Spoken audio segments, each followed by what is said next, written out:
Los momentos previos a una partida son siempre tristes y difíciles. Atrás se dejan seres queridos, afectos, recuerdos, esperanzas, pero estos sentimientos se magnifican si la partida es quizás para no volver.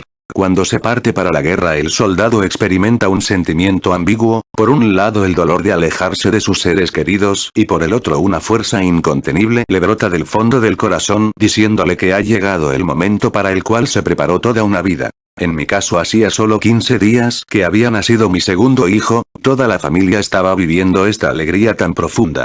Por eso no quise empañar esos momentos de felicidad y en común acuerdo con mi esposa decidimos que se dirigiera a casa de sus padres en la ciudad de Azul, dejándome liberado para concentrarme plenamente en los preparativos previos a la partida. El 09 de abril de 1982 marchamos a pie hasta la estación Paso de los Libres del ferrocarril General Urquiza. Todo el pueblo estaba en la calle, nos abrazaban, nos aplaudían, el corazón parecía que me iba a estallar de tanta emoción. En el medio de la multitud me encontré con un viejo camarada junto a quien años atrás habíamos tenido, en inferioridad numérica, un fuerte enfrentamiento con delincuentes terroristas, en el cual corrimos serio peligro de perder la vida, si no fuera porque con decisión nos protegimos mutuamente por el fuego. No esperaba encontrarlo allí. Me abrazó y me dijo: «Suerte, júgate como aquella noche». Ya no pude evitar que una lágrima rodara por mi mejilla. Allí comprendí cuántas esperanzas e ilusiones tenía el pueblo depositada en nosotros.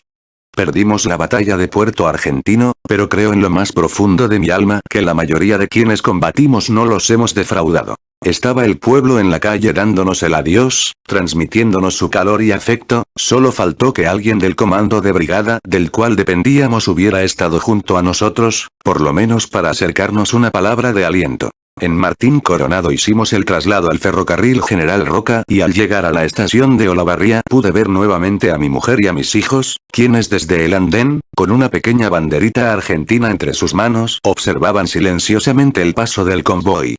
Con ellos, mis seres queridos, con quienes recién pude reencontrarme cuando fuimos liberados, después de permanecer más de un mes como prisionero, al término de la guerra. El tren siguió su marcha y luego de más de 60 horas de viaje el 12 de abril arribamos a la estación de Ingeniero Huite. En esta localidad se reestructuró la organización de nuestra unidad, el Grupo de Artillería 3, designándose para su traslado a la zona de operaciones, en principio, algo menos del 50% de los efectivos que habíamos partido desde Paso de los Libres. Esto fue originado por limitaciones en los medios de transporte aéreos que debían llevarnos a las islas.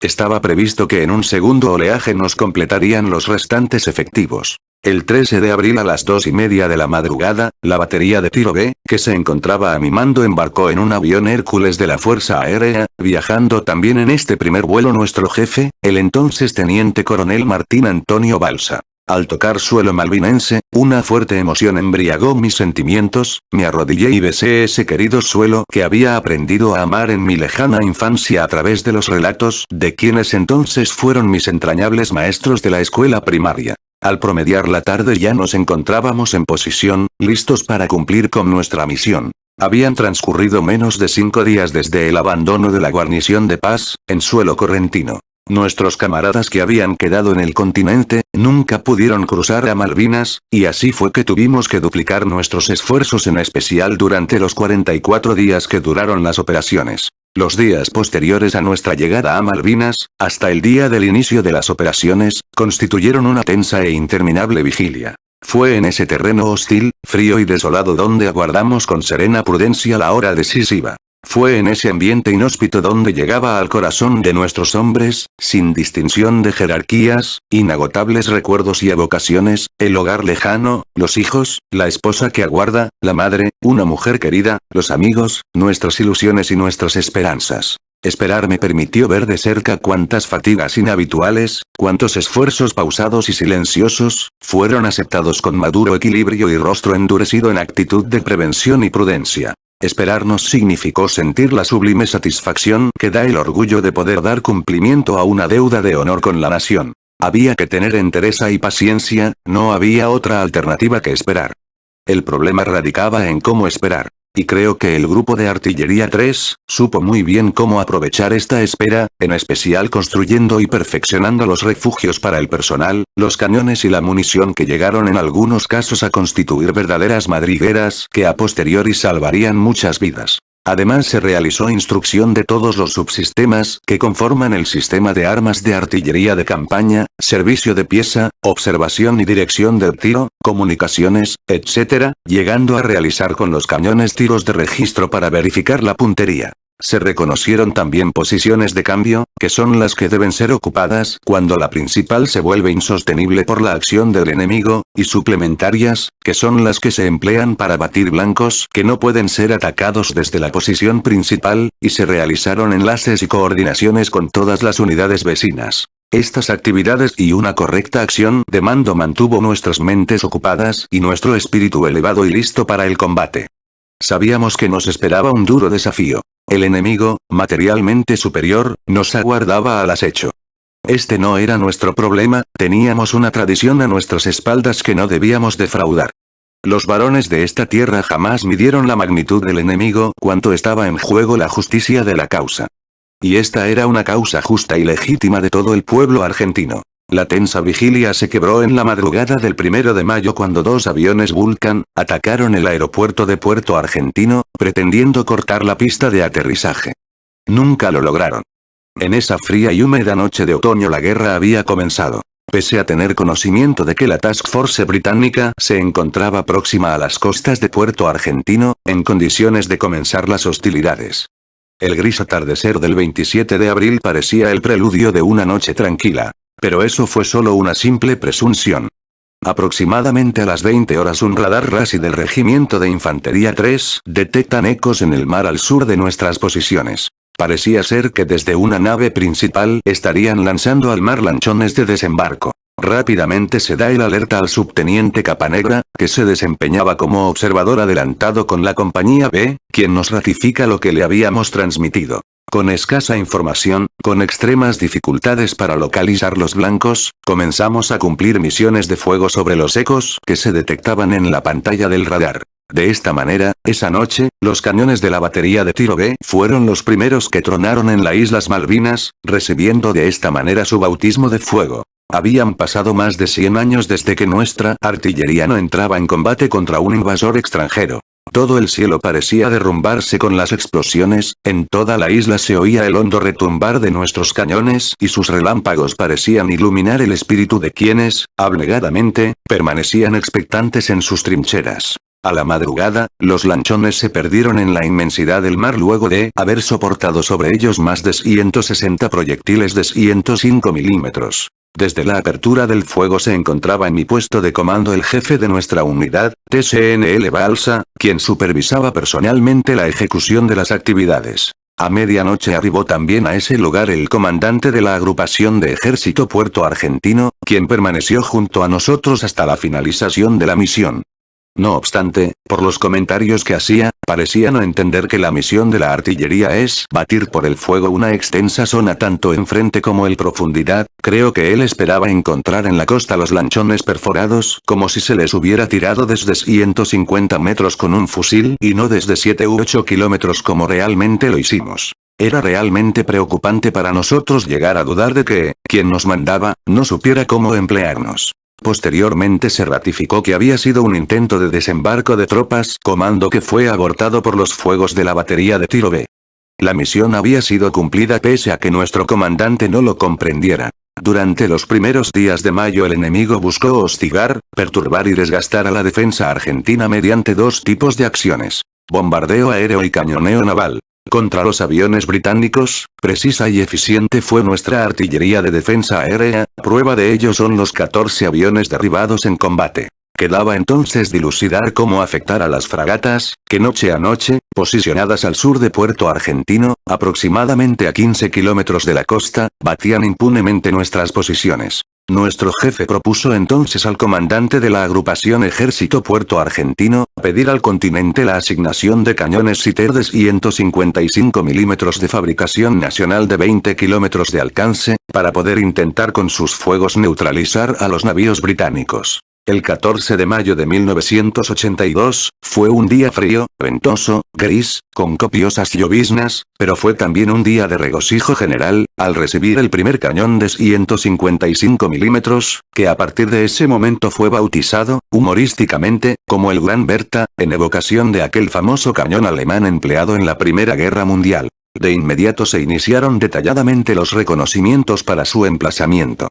No fue una tarea sencilla, ya que este cañón por su gran peso, 8.500 kilogramos, y la poca consistencia que presentaba el terreno, obligaron a recurrir a una retroexcavadora y a planchas de aluminio para lograr la sustentación y la firmeza del suelo necesaria para el tiro. En días sucesivos se recibieron otros 2 cañones más, conformando la batería D, que pasó a depender de nuestra unidad. Esas piezas de artillería venían provenientes del Grupo de Artillería 101, que tenía su asiento de paz en la ciudad de Junín, provincia de Buenos Aires. Inicialmente, a estos cañones se les asignó una misión no común en artillería: hostigar a los buques enemigos. Su presencia y sus fuegos pusieron término a la impunidad con que las fragatas cañoneaban nuestras posiciones, pero sobre todo cumplieron un importante objetivo psicológico sobre la propia tropa, que ya no se sentía tan desamparada. Esos fuegos fueron ejecutados en su totalidad durante la noche, con el frío entumeciendo las manos y el viento cortajeando los rostros de esos estoicos artilleros que cumplieron más de 15 misiones de fuego contra los buques, disparando sobre ellos más de 150 proyectiles de 45 kilogramos de trotil y acero cada uno. Además de este tipo de misiones, la batería D estableció también verdaderos duelos de contrabatería contra la artillería británica y ejecutó fuegos de neutralización y hostigamiento a las mayores distancias, incidiendo en la profundidad del campo de combate del enemigo. Esta batería realizó, durante la campaña, un heroico esfuerzo que fue ampliamente valorado por todos los combatientes que luchamos en las islas. Combatió estoicamente desde el 14 de mayo hasta la noche el 13 al 14 de junio, en que sus piezas se silenciaron por haberse agotado su munición. No sufrió ninguna deserción durante el combate, alcanzando algunos de sus hombres un desempeño superlativo, transmitiendo el ejemplo de su accionar heroico a sus camaradas. ¿Qué decir del soldado Uldrich, que se arrojó con decisión sobre una estiba de pólvora que se estaba incendiando con peligro de explosión, para preservar la vida de sus camaradas, o del dragoneante López, que con decisión y valentía abasió el cargador de su fusil sobre un avión Sea Harrier que, en vuelo rasante, atacó la posición?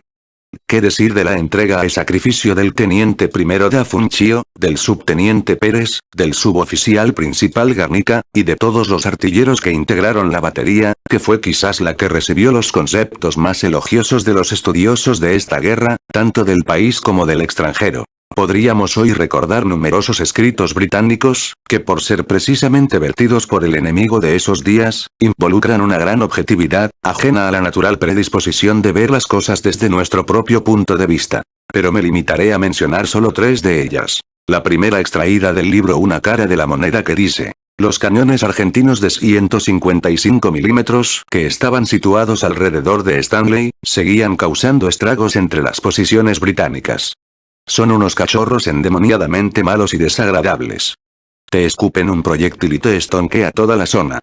En segundo lugar, los conceptos expresados por el brigadier Julian Thompson, comandante de la Brigada 3 de Comandos Británicos, quien en su obra No Picnic al respecto dice: los proyectiles de los cañones de 155 milímetros se distinguían de los proyectiles de los obuses de 105 milímetros y morteros de 120 milímetros por su fuerte tronar. Cuando tuviera lugar la siguiente fase, sería mejor, pues menos tiempo deberían mis hombres permanecer bajo el fuego de la artillería argentina. Finalmente rescato la opinión de otro testigo presencial de la guerra, el periodista Charles Lawrence, quien a fines del año 1982 escribió al respecto: las tropas británicas enfrentaron a una dura artillería de 155 milímetros, que dejó tirados a heridos y muertos, pertenecientes a las unidades de asalto. Pero quizás, corroborando la vigencia de la cita bíblica que dice: nadie es profeta en su tierra, escaso fue el reconocimiento que recibió esta batería al regreso de la guerra. Poco se había escrito de lo actuado. Como la masa de la unidad a la que pertenecía orgánicamente había permanecido en el continente, mínimo fue el interés de recrear para la historia la bravura y el coraje de ese puñado de valientes que dejó las huellas de su accionar heroico en las turbas malvinenses. Por esas paradojas del destino, cuando corría el año 1994, tuve el privilegio de ser nombrado jefe del grupo de artillería 101, que como expresara anteriormente, era la unidad de la que dependía en tiempo de paz esta batería. Sentí entonces que tenía una gran obligación, un compromiso de honor, un gran desafío. Rescatar del olvido el accionar en combate de la batería de tiro de. Así, con paciencia y con humildad, recopilando testimonios, investigando en la prolífera literatura que había escrita sobre esta guerra, y buceando en mi memoria para recrear lo que compartimos en los difíciles días de las trincheras, pudimos recomponer este vacío histórico y ponerlo posteriormente a consideración de las autoridades del ejército. Así fue que el reconocimiento a estos artilleros no se hizo esperar y fue plasmado el día 25 de febrero de 1995 cuando la bandera de guerra recibió por parte del ejército argentino la condecoración que hoy luce en su corbata y en cuyo reverso puede leerse: combatió con gloria por la libertad y el honor argentino. Hoy, los herederos de esos valientes compatriotas que tan honrosamente lucharon en esta gesta, tienen el orgullo de lucir en la manga de sus uniformes el escudo a los bravos de Malvinas, y en sus corazones, el ejemplo de quienes permanecieron al pie del cañón hasta agotar la munición. El gran Berta y los hombres que lo sirvieron tuvieron su justo reconocimiento. Durante el desarrollo de este relámpago que fue la Guerra de Malvinas, he presenciado numerosos actos de valor, de desinterés, de generosidad, de renunciamiento, de integridad, y también, por qué no decirlo, algunos de debilidades. Pero creo que tanto unos como otros servirán como ejemplo y guía mientras viva. Quizás a esta altura de mi relato, podría ahondar en mis recuerdos artilleros de la guerra. Contar, por ejemplo, cuándo y cómo disparamos los 17.000 proyectiles consumidos durante la batalla, o describir el esfuerzo sobrehumano que tuvimos que realizar para acarrear a brazo casi 500 toneladas de munición, o profundizar algunos aspectos técnicos o tácticos de las 75 misiones de fuego cumplidas por la unidad, o del sacrificio que significó soportar el frío, el hambre y la incertidumbre del combate, con los efectivos reducidos a poco más de la mitad de lo que determinan los cuadros de organización. Pero creo que sobre esto ya hay abundante literatura, que servirá para que en el futuro se pueda analizar objetivamente y sin prejuicios el desarrollo de esta guerra. Es por ello que hoy, con la perspectiva que proporcionan los años, creo que aún para un soldado, recordar el heroísmo, la valentía, el respeto, la amistad, pueden ser más valiosos que el hecho bélico en sí. Quisiera entonces rescatar en estas líneas algunas virtudes de camaradas quizás olvidados. Algunos ya no están junto a nosotros pero su ejemplo seguirá vivo en mi memoria. En primer lugar al teniente primero Darío Furque. Llegó movilizado proveniente del Liceo Militar General Belgrano. Aunque poco recordaba de artillería, fue designado 2-2 jefe de la batería que se encontraba a mi cargo. Mi primera reacción fue negativa, se entrometía en la cadena de mando alguien a quien no conocía. Pero, con el correr de los días, con humildad, con generosidad, con hombría de bien fue ganándose un lugar en la subunidad. Su ánimo, siempre fue optimista, el respeto al subalterno fue su norma, su subordinación a mis órdenes un ejemplo. Se esforzó en los momentos libres por estudiar y llegó a manejar el centro de dirección de tiro como el mejor, su sensibilidad para detectar los problemas lo llevó a ser como un termostato que permitió que en la batería todo funcionara armoniosamente. En los descansos hablaba a la primera línea para alentar a los sacrificados infantes, les pedía que no aflojaran, que estábamos junto a ellos para apoyarlos con nuestros fuegos. Quizás nunca exteriorizó todo el dolor y la angustia que llevaba adentro. Al regreso de Malvinas nunca más lo vi. Hoy quiero decirle gracias. Hoy quiero decirle que siento ganas de abrazarlo como aquel 14 de junio cuando juntos lloramos de impotencia ante tanta prepotencia. Gracias, muchas gracias. También quiero recordar a mi oficial de batería, el subteniente Martín. Dormía solo 2 horas por noche y durante toda la campaña fue pozo por pozo llevándole la comida a cada uno de nuestros soldados, sin importarle si quedaba algo para él. Su firme carácter y su temperamento hacían pensar que había nacido para la guerra, pero era solo un joven con un corazón tan grande que el servir a los demás era su felicidad. Era realmente emocionante verlo al término de cada ráfaga de la artillería del enemigo, abandonar su refugio y arrastrarse para llegar a cada uno de nuestros hombres para saber cómo se encontraban y darle su aliento. Jamás durante la campaña exteriorizó el mínimo gesto de debilidad, nunca de su boca partió una queja. Hoy la vida lo ha puesto nuevamente a prueba, debiendo soportar una cruenta e irreversible enfermedad en uno de sus hijos, pero seguramente su tesón y fortaleza lo ayudará a vencer esta adversidad. La intachable conducta de soldado del subteniente Martín, fue un ejemplo de virtudes donde pretendimos reflejarnos quienes compartimos y sufrimos con él las consecuencias del combate. Finalmente llega a mi recuerdo al capitán Julio Cordero. Comando y paracaidista, alegre y optimista, capaz de ser hombre y niño a la vez. Estuvo siempre junto a nosotros, nos alentó, nos aconsejó, nos orientó, su imagen sonriente y generosa era una permanente fuente de motivación. Compartió todo, desde el pedazo de pan que había conseguido hasta las lágrimas de la derrota. Quizás una sencilla anécdota nos sirva para ejemplificar su personalidad. El capitán Cordero era el jefe de una sección conformada integralmente por oficiales y suboficiales a la que se denominó Puma, que tenía la misión de proporcionar seguridad a las posiciones de fuego. Esta sección no tenía un lugar fijo donde dormir. Normalmente lo hacían donde los alcanzaba la noche. En una oportunidad, la sección Puma, se preparó para descansar cerca de mi batería, en una especie de galpón precario que se encontraba allí. Ya entrada la noche, se desató una fuerte tormenta con una lluvia torrencial que provocó que un arroyo que pasaba por las proximidades de la vivienda, se desbordara y comenzara a inundar la misma. Simultáneamente con esto las fragatas británicas iniciaron un intenso bombardeo naval. Yo me encontraba despierto, de turno en la posición y decidí ir a despertarlo para evitar que el agua le mojara el equipo a él y a su personal. Y fue allí que escuché de sus labios dos frases que nunca olvidaré. Con referencia a la inundación me dijo espontáneamente: estos ingleses hijos de, le pegaron al tapón de la isla, lo que provocó la risa de todos los que estábamos allí, quitándole dramatismo a la difícil situación. Pero aún nos mantenía inquietantes el ruido de las explosiones del fuego naval. En ese momento un oficial le preguntó si debían ir a las trincheras a protegerse, a lo que él le ordenó: nadie sale del rancho, continuar durmiendo, que lo que esta gente quiere es justamente que no durmamos. Y dirigiéndose a mí, me dice: por favor avísame cuando los proyectiles caigan más cerca. Luego de varias noches en donde esos fuegos se reiteraban sistemáticamente, comprendí el sentido de sus palabras de esa noche, ya que el ruido de las explosiones pasó a ser parte de nosotros sin interrumpir nuestro descanso, excepto cuando era realmente necesario. Así, sencillo, franco, frontal, con gran arrojo y aplomo para la guerra era este soldado ejemplar. Hoy ya no está entre nosotros, que Dios lo tenga en la gloria. ¿Fueron héroes? Quizás no, pero estos ejemplos de entrega absoluta sin limitaciones o egoísmos, de esfuerzo silencioso, de sacrificio prolongado, de firmeza de espíritu, de generosidad, de camaradería, creo que no debían quedar solo en el recuerdo de este humilde soldado. Durante el desarrollo de una guerra, si bien cada día, cada hora, cada minuto, se viven intensamente y dan el marco temporal que puede significar la cruenta transición entre la vida y la muerte, es también cierto que la violencia de la batalla sufre oscilaciones de acuerdo a los planes de los contendientes, en particular de aquel que tiene el patrimonio de la ofensiva.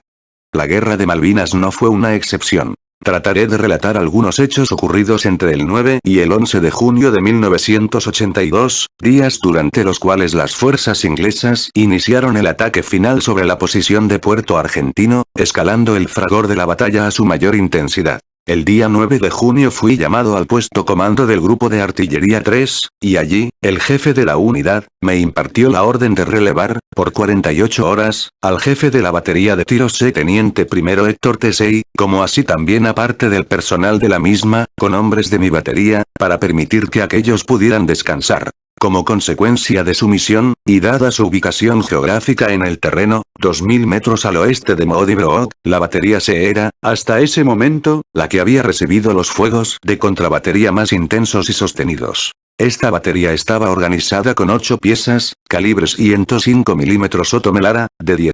Durante la tarde del día 10 de junio, adelantamos 4 piezas a una posición suplementaria, previamente reconocida, ubicada aproximadamente, a 3 kilómetros al oeste de la posición principal.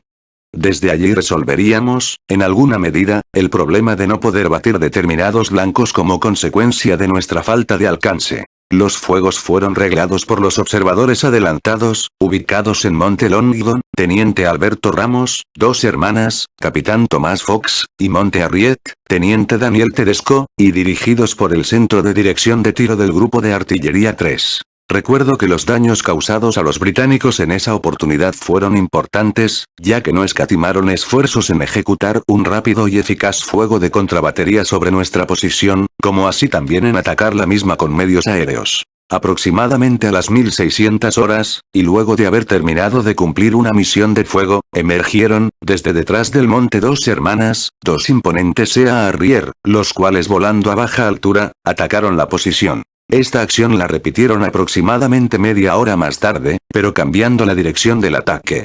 Tal hecho es una muestra de la importancia que el enemigo daba a nuestra artillería, ya que no vaciló en arriesgar esas costosas máquinas, valuadas en más de 20 millones de dólares cada una, para atacar 4 pequeños obuses. Al atardecer, nos replegamos a la posición principal. Recuerdo que la noche del 10 al 11 de junio fue muy dura. La artillería británica ejecutó, sobre la primera línea y sobre nuestras posiciones, un intenso fuego de hostigamiento que no pudimos contestar por estar fuera de alcance.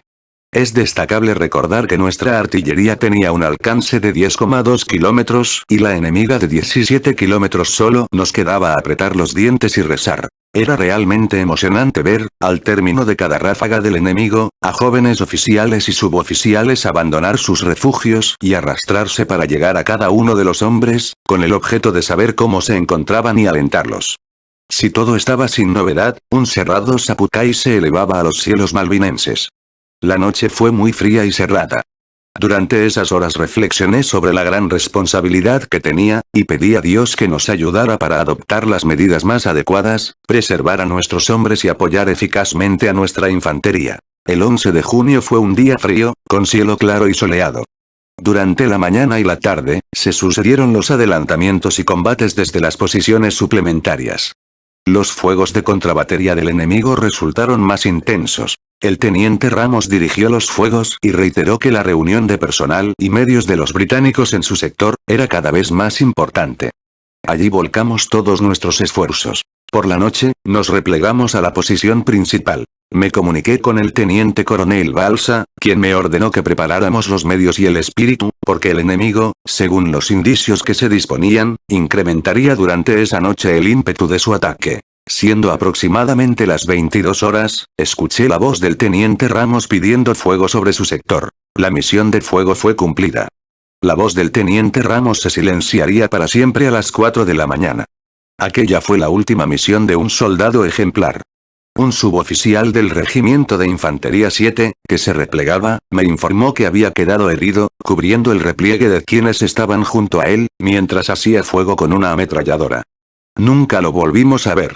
Quizás su cuerpo haya quedado insepulto en el campo de batalla, o tal vez sea uno más de los que hoy descansan como un jalón de soberanía en el cementerio de Darwin, y en cuyo crucifijo puede leerse: aquí yace un soldado argentino cuyo nombre solo conoce Dios. Aproximadamente una hora más tarde, los ingleses iniciaron el avance con sus principales fuerzas de asalto. Desde la posición, el espectáculo que pude ver y escuchar, proveniente de los combates que se libraban en primera línea, era realmente dantesco. Durante el resto de la noche la batalla continuó con creciente intensidad. El personal que se replegaba, algunos gravemente heridos, llegaba hasta nuestra posición. Era conmovedor ver la alegría que exteriorizaban al tomar contacto con propia tropa. Muchos de ellos colaboraron con nosotros en la tarea de transportar munición desde los lugares de almacenamiento, que por seguridad se encontraban a 100, 200 metros de las piezas, hasta las bocas de fuego. Con las primeras luces del 12 de junio, el enemigo había consolidado sus posiciones sobre los montes Harriet, Longdon y Dos Hermanas, y comenzó a batir las posiciones del batallón de infantería de Marina 5 y del regimiento de infantería 7. La batería C, ubicada en medio del valle del río Omoodi, quedó entonces, no solo dentro del alcance de la artillería británica, sino también de sus morteros pesados. La munición estaba a punto de consumirse, y las piezas se encontraban enterradas hasta los ejes. Informé de esta situación al jefe del grupo de artillería 3, y luego de unos minutos me ordenó que ejecutáramos un desplazamiento hacia una nueva posición, la cual ya había sido previamente establecida y preparada, al sur de Puerto Argentino. Uno a uno los obuses fueron recuperados y llevados a la nueva posición, pero uno de ellos, a cargo del cabo Duran, se encontraba encajado en el barro de tal manera que, pese a los reiterados esfuerzos realizados, parecía casi imposible su recuperación. No había forma de sacarlo. la única solución era desarmarlo. Con el barro hasta las rodillas, la persistente nevisca y la acción del fuego enemigo, iniciamos la tarea. La operación duró casi una hora.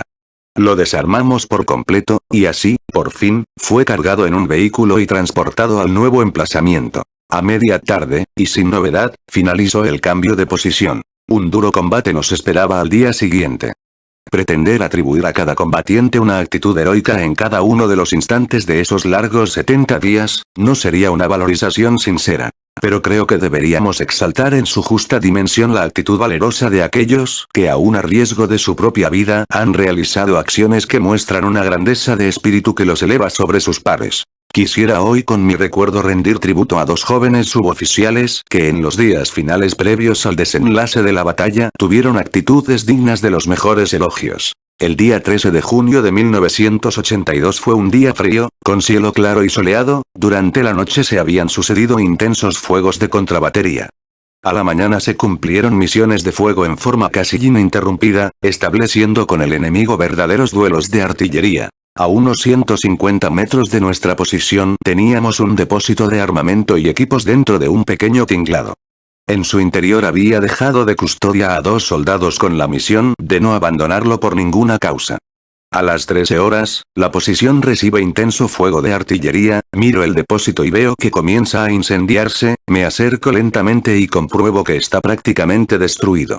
Todo hacía suponer lo peor con respecto a la vida de los soldados. Pero por suerte, en esos momentos, el cabo Ramón Correa que había ido a llevarles la comida, ingresó decididamente y arrastró hacia afuera a uno de ellos que estaba herido antes de que el tinglado se quebrara en 1000 pedazos. El cabo Correa fue herido en la acción, pero protegió y salvó la vida de los 2 soldados. Durante la noche, el grupo de artillería 3 apoyó el repliegue del batallón de infantería de Marina 5, que al decir del capitán de fragata Robasio, que era su jefe, estaba efectuando fuegos muy eficaces que contribuían decididamente en la acción que estaban llevando a cabo los bravos infantes de Marina. Durante el combate, el retroceso del tubo de un cañón alcanzó al cabo Ferrero quebrándole sus piernas.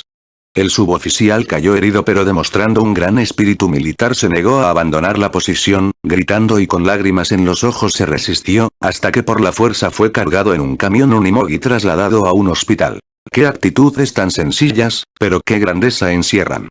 Quizás hoy, con la perspectiva que dan los años, podamos valorar aún más estas actitudes en hombres que mantuvieron un gran espíritu de lucha pese a que el frío, el hambre y la dureza del combate habían mermado sus energías. Junto a nosotros, en esos momentos cruciales, como lo hizo durante toda la campaña, se encontraba el periodista y corresponsal de guerra Nicolás Casanseu, quien en uno de sus libros recuerda esos momentos de la siguiente manera. Los hombres afectados al servicio de las piezas parecían embriagados por el aire que apestaba a explosivos, por el ruido que aturdía. Y la excitación de los artilleros se contagiaba. Era un olor grato, olor a cordita, olor a combate. Las baterías de artillería se comportaban como si fueran velas que una vez encendidas continuaban consumiéndose hasta su total agotamiento. No dejaban de disparar hasta que el enemigo hiriera a los servidores o estropeara las piezas o hasta que éstas se fundieran. Pienso que esa embriaguez de la batalla que me invadió debe ser aún mayor en los soldados que combatieron y la conservarán como el único gran recuerdo que los hará olvidar los penosos días de las trincheras. Durante la mañana la intensidad de los combates fueron decreciendo lentamente, ya casi no se recibían misiones de fuego. Hacia el mediodía de ese triste 14 de junio se produjo el silencio en el campo de combate. La defensa había sido quebrada y el cerco táctico se había cerrado totalmente sobre Puerto Argentino, quedando en poder de nuestras fuerzas un reducido espacio de 11 kilómetros de este a oeste y de 4 kilómetros de norte a sur. Los británicos controlaban las alturas próximas a la localidad. De allí tenían un excelente dominio visual sobre la totalidad del espacio sobre el cual aún se mantenían tropas argentinas. Desde estos magníficos observatorios y con toda comodidad podían dirigir sus fuegos sobre dicho sector, ya fuera para impedir cualquier movimiento o reacción de propia tropa, como para someterlas a un preciso y demoledor fuego, en el caso de que aún continuaran defendiéndose. Quebrada cada una de las líneas defensivas, un número considerable de dispersos se iban replegando sobre el caserío. Algunos solo estaban equipados con su armamento individual, otros ni siquiera lo conservaban. En general sin munición, carentes de equipos, de abrigo, agotados por el esfuerzo y las tensiones, sin haber recibido alimentos en las últimas 48 horas. muchos de ellos fuera de la conducción de sus jefes naturales, ya sea por el desordenado repliegue de algunas fracciones o por haber caído estos muertos, heridos o prisioneros y sin embargo, pese a la gravedad de la situación general, nuestros hombres seguían estoicos al pie del cañón. Junto a nosotros, sereno, agotado por las largas noches de combate, pero con gran lucidez para seguir conduciendo la unidad, como lo hizo desde el primer día que arribamos a Malvinas, se encontraba nuestro jefe. Agradezco a Dios que en combate fui mandado con firmeza y rigor, pero siempre mediante el ejemplo personal.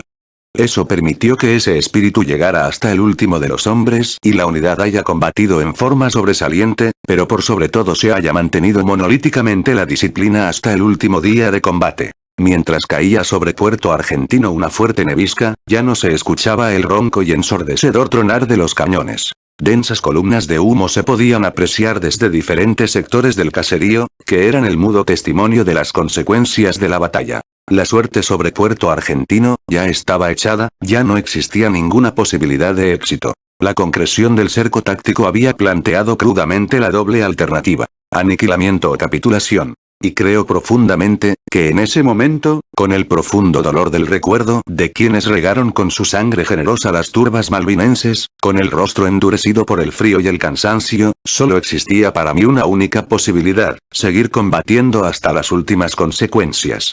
Pero hoy, con una visión más reflexiva de la batalla, puedo llegar a entender que continuar las operaciones solo hubiera significado un mayor sacrificio de vidas humanas sin una razón valedera. Creo que el comandante que rindió las tropas haciendo uso de su responsabilidad, prefirió someterse al juicio de la historia antes que llevar a sus hombres al aniquilamiento sin ninguna posibilidad de alcanzar la victoria. En la tarde del 14 de junio, habiéndose ya concretado la capitulación, el cese del fuego se mantuvo según lo acordado. Nos encontrábamos exhaustos, agotados y con una tristeza tan grande que parecía que nuestros corazones podían estallar en 1000 pedazos. No había ya nada más por hacer. Las tropas británicas entraban eufóricas a Puerto Argentino y nuestra bandera volvió a ser arriada del mástil ubicado en la residencia del gobernador. La guerra había terminado, empezaba para mí y para muchos de mis camaradas una nueva y triste experiencia. A media tarde, el teniente coronel Balsa me ordena reunir al personal, los saluda y los felicita por su comportamiento en combate, pero en el rostro de mis hombres no puede dejar de evidenciarse la gran angustia que sienten por la derrota. Posteriormente se ordena incinerar toda la documentación e inutilizar las partes vitales del material. Horas más tarde, llegan a mi posición oficiales británicos que me preguntan: ¿Where are your radars? ¿Dónde están sus radares? Convencido de que en la posición teníamos radares de adquisición de blancos de última generación como los que ellos utilizaron durante la batalla, a lo que contesté con mi inglés elemental: Radars are my eyes, mis ojos son los radares, describiéndole con estas sencillas palabras la gran diferencia tecnológica que nos separaba.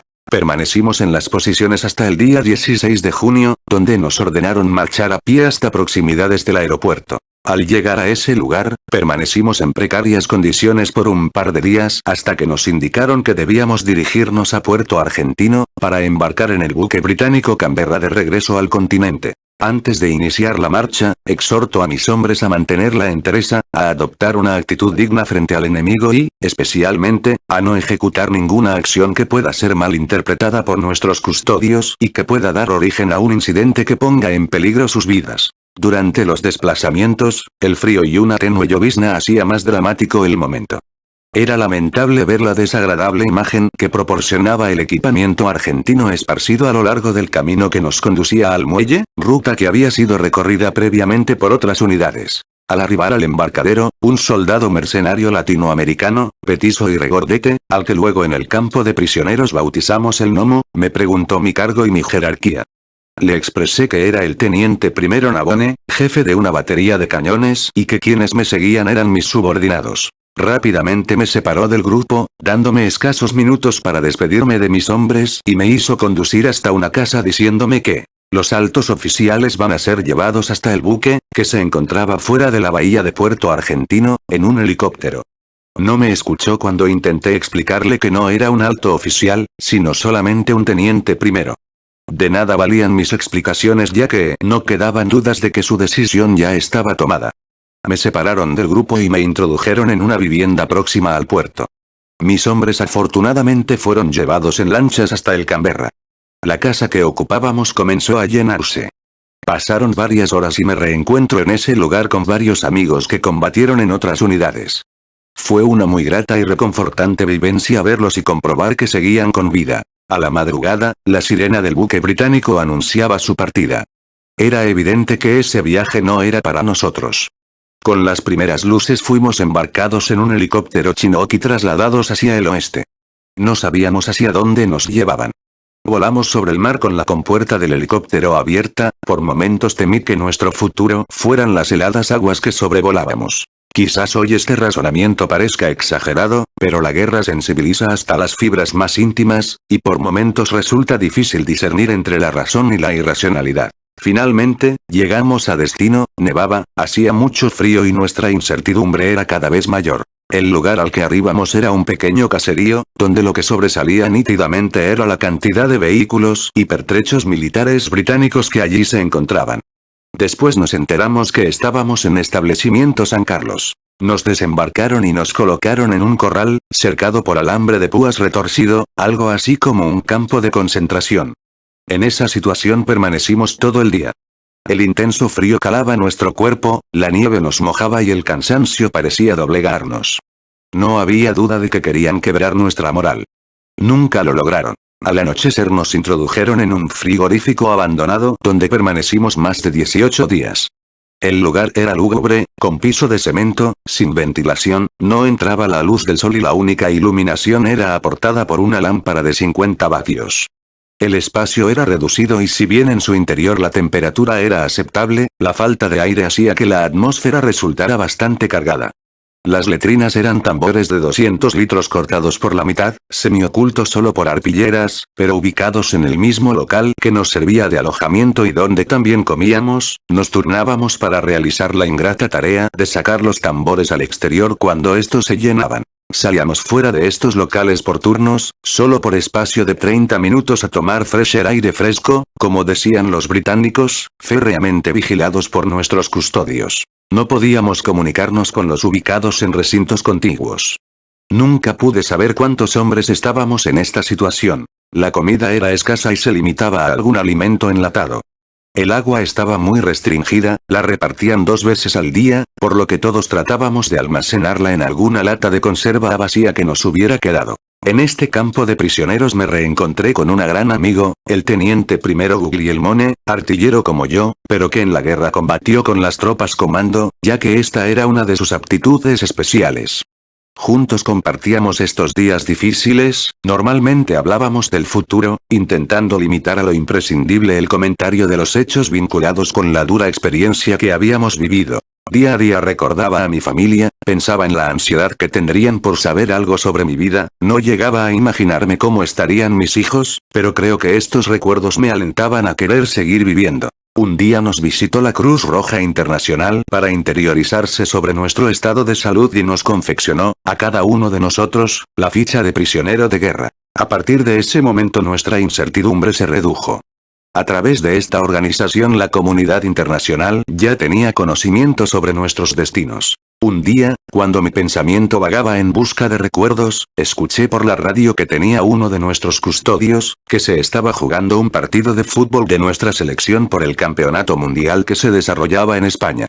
En ningún momento se mencionó la guerra, ni mucho menos algo referido a los prisioneros. Me quedó bien claro que nosotros solo éramos importantes para nuestros familiares. Ya a esta altura del año las nevadas eran frecuentes y también las neblinas, el espectáculo que podíamos divisar cuando teníamos esos breves recreos, era el de los cerros ya cubiertos con un tenue manto blanco. El tedio y la incertidumbre sobre nuestro futuro, era una de las características del estado anímico de la mayoría de los prisioneros. Creíamos además, que éramos empleados como rehenes para presionar al gobierno argentino a declarar formalmente el cese de las hostilidades sin ningún condicionamiento. Si hay algo, en tal sentido, que no se le puede reprochar al Reino Unido, es que precisamente no utilizó nuestro sufrimiento para tal fin. Rumores y comentarios estaban siempre presentes. Permanentemente rondó sobre nosotros la posibilidad de un traslado a la isla Ascensión o a Gran Bretaña, sin fecha cierta de regreso. A fines de junio, nos trasladaron al buque Saint-Edmund, a bordo del cual ya se encontraban otros prisioneros entre ellos el general Menéndez. El ingreso al barco fue precedido por un control general muy detallado, donde nos retiraron todo, hasta los efectos personales, incluido las agendas y apuntes, lo que hace que lo que hoy pretendo narrar sea el resultado de imágenes que se han grabado profundamente en mi memoria. Este barco era del tipo ferry, y normalmente realizaba un itinerario a través del Canal de la Mancha uniendo Gran Bretaña con el continente europeo. Por ello, los camarotes eran muy pequeños, ya que son para viajes de poca duración. Cada uno era para 2 personas, pero nos colocaron de a 3. Lo compartí con los tenientes primero Guglielmone y Caballero. Nos rotábamos y uno de nosotros dormía en el suelo la noche que le tocaba, según los turnos que nosotros mismos habíamos establecido. En este lugar mejoraron las condiciones de higiene y alojamiento, que eran las propias del barco, no así la comida que siguió siendo restringida en razón de la sobrepoblación que se encontraba a bordo del buque. Durante la noche del 30 de junio, el barco navegó de regreso a Puerto Argentino y se fondeó frente a la bahía de la Anunciación. Era realmente tedioso vivir todo el día encerrado en un camarote de 2 metros por 2 metros, que además, como ya expresara, debíamos compartir entre 3. Un día nos ordenaron tapar los ojos de buey porque la flota británica esperaba un eventual ataque aéreo argentino. Ante esta posibilidad el buque colocó un enorme cartel con la sigla POW, que en inglés significa prisioneros de guerra. Así se perdió nuestra única diversión, que era mirar el mar desde estas aberturas. Fue también un hecho singular, cuando un día recibimos un pago de 8 libras malvinenses, como sueldo de prisionero de guerra, según lo que estipula la Convención de Ginebra. Aún conservo este dinero como recuerdo de aquellos días. Alrededor del 14 de julio el Saint-Edmund se dirigió hacia Puerto Madryn, donde arribamos unos días después. Bajamos de la planchada del buque, con la esperanza de encontrar algún mínimo reconocimiento a nuestro sacrificio. Pero no, los rostros de quienes nos esperaban parecían transferirnos la responsabilidad de la derrota. Quizás aún la soberbia no les permitía comprender que quienes regresábamos de la guerra, jamás participamos de la irresponsable decisión política que costó tantas vidas. Pero esto también es otra historia.